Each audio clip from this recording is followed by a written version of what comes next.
nama namni sagal abaare rabbi nun godhinii jaan akkana kuno namni saglan san samii takka dachii lama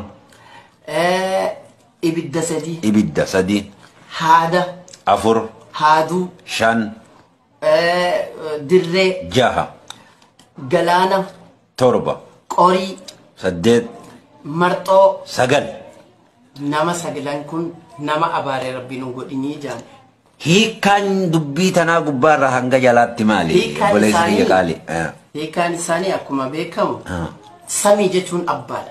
Samii jechuun nama abbaan abaare rabbiin nun godhin taakka. Dachii jechuun waan itti gallu garaas itti galluuf haadha garaa baanee dachii garagalla haadha teenya nama haati abaartee rabbiin nun godhin itti fufi. Kan lammadaa sadaffaa ibidda.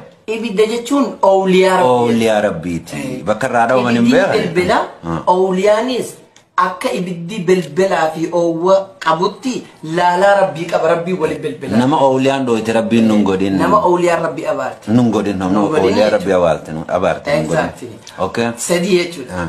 Tatiyaantu immoo nama haadni abaare nun godhinii. Haadaa beekne. Haadaa jira. Haadni kun rahima.